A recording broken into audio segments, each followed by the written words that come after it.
कल तक हमने ग्लाइकोलिसिस के रिएक्शन मैकेनिज्म्स पर बात कर ली थी। उससे रिलेटेड कुछ फैक्ट्स पर और हम बात करें कि अभी तक हमने क्या देखा है। हमने ये देखा कि तीन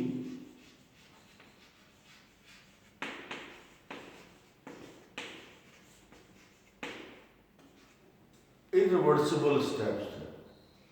ये तीनों इरिवर्सिबल स्टेप ग्लाइकोलाइसिस के रेगुलेटरी स्टेप्स कहलाते हैं।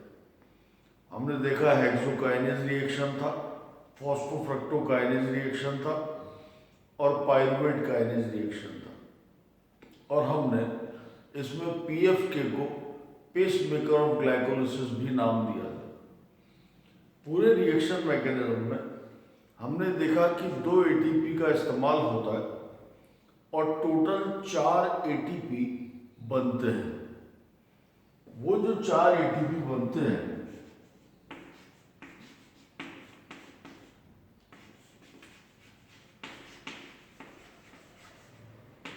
उन एटीपी को ग्रॉस प्रोडक्शन कहा जाता है, the total production of the cycle of the process. ये जो 4 एटीपी बने हैं, ये बनने का प्रक्रम सबस्ट्रेट लेवल फॉस्फोराइलेशन कहलाता है।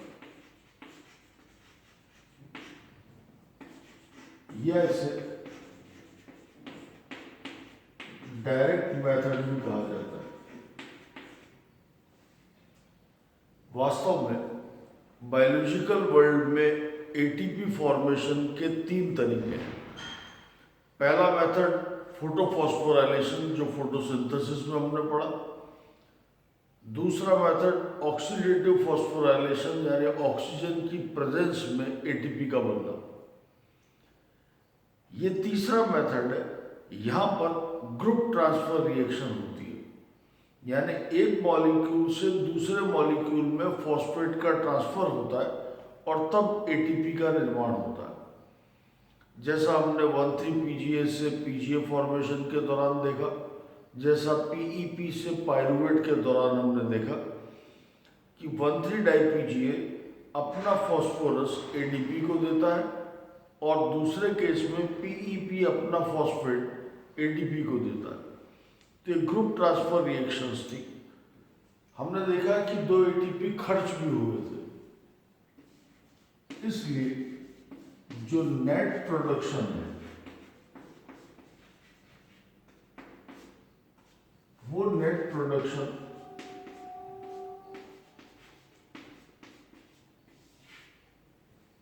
दो एटीपी का होगा।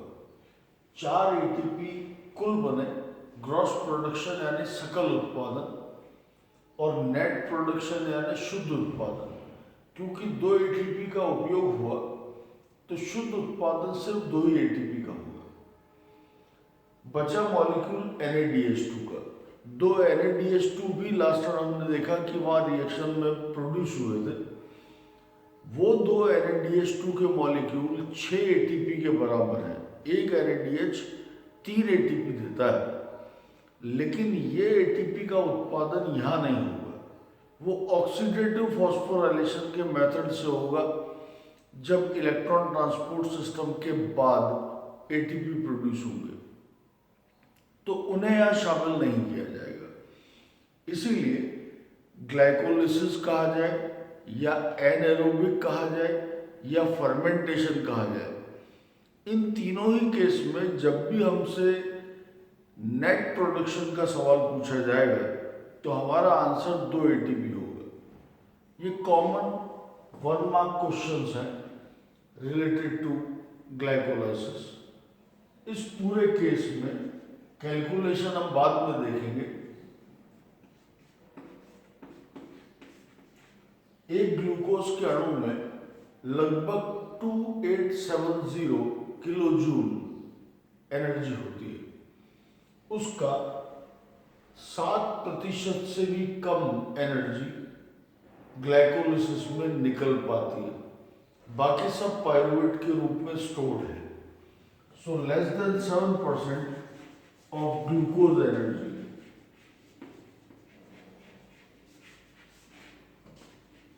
is released during glycolysis. इसका जो अंतिम उत्पाद बना जिसे हमने पाइरुवेट कहा, अब ये पाइरुवेट का अणु कहाँ कहाँ काम आएगा इस पर भी हम थोड़ी पहले बात कर लें, फिर प्रोसेस पर बात करेंगे अगले स्टेप पर।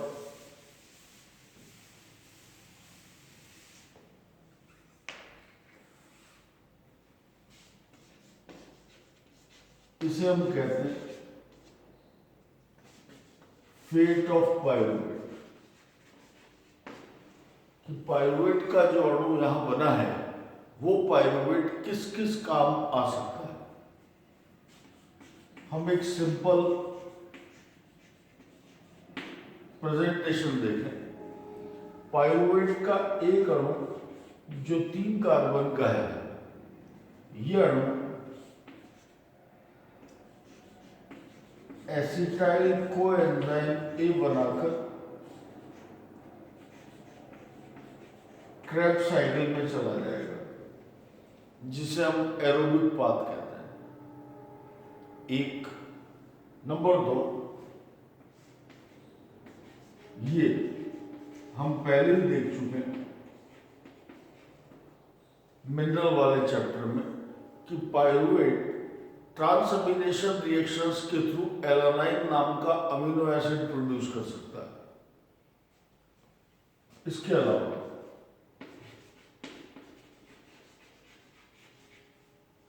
फर्मेंटेशन के प्रोसेस से ये इथाइल अल्कोहल का निर्माण कर सकता है। इसके अलावा फर्मेंटेशन की रिएक्शन के द्वारा ये लैक्टिक एसिड का भी निर्माण कर सकता है। ये हम पहले पढ़ चुके हैं, ये दोनों हम फर्मेंटेशन में पढ़ेंगे। हम इस पर कॉन्सेंट्रेट करते हैं। हमने पढ़ा है कि एरोबिक रेस्पिरेशन के 5 स्टेप थे, ग्लाइकोलिसिस हमने पूरा कर लिया। अभी हम सिर्फ ये देख रहे हैं कि एक्चुअली पाइरुवेट कहाँ का काम आ सकता है, इसका फ्यूचर क्या होगा। पर क्योंकि हम एरोबिक पाथ पढ़ रहे हैं तो अभी हम सिर्फ इस पर बात करेंगे कि ये प्रोसेस कैसे रन करता है। सेकंड स्टेप जो पाइरुवेट डीकार्बोक्सिलेशन का है उसमें क्या क्या होगा, उस पर हम चर्चा करेंगे।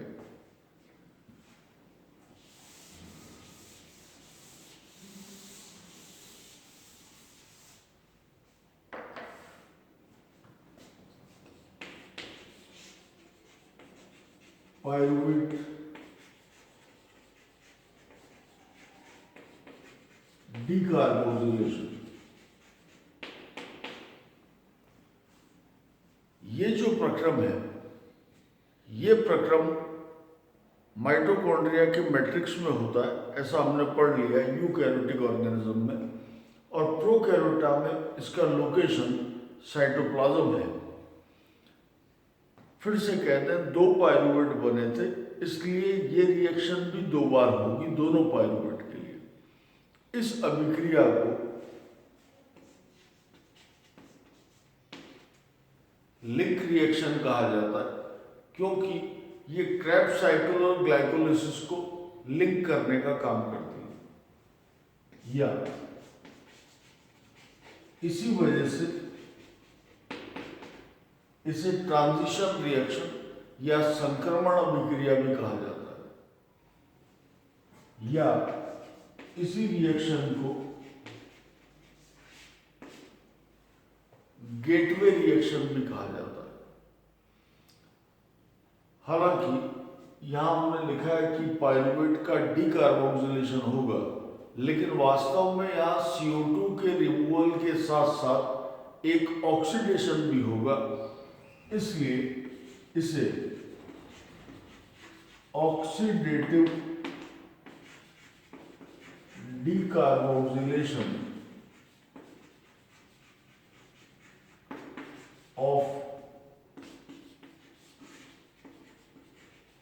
पाइरुवेट भी कहा जाता है, क्योंकि यहाँ पायरुवेट का ऑक्सीडेशन होकर NADH2 भी बनेगा और उसमें से CO2 भी रिमूव होगी और जाकर एसिटाइल कोएंजाइम A के अणु का निर्माण होगा, जो वास्तव में एक 2 कार्बन का अणु होता है। इस पूरे प्रोसेस में शुरुआत में ये माना गया था कि ग्लाइकोलिसिस साइटोप्लाज्म में होता है और क्रेब्स साइकिल जो है वो मैट्रिक्स में होती है।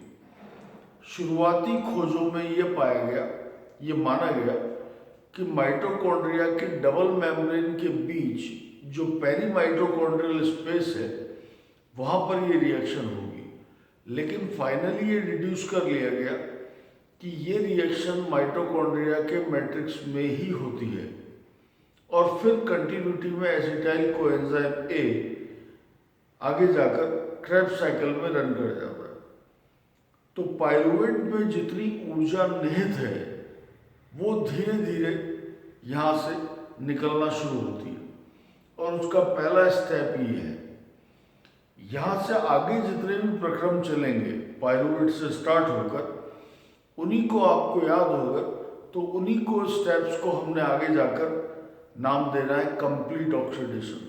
ये हमने शुरुआत में जो लिंक लिखा है सबस्ट्रेट्स का, फैट, कार्बोहाइड्रेट, प्रोटीन्स का, वहाँ भी हमने ये स्टेटमेंट लिया था कि कंप्लीट ऑक्सीडेशन का मतलब है पायरुवेट के आगे चलने वाला कोई भी प्रक्रम वो complete oxidation of the substrate कहलाएगा।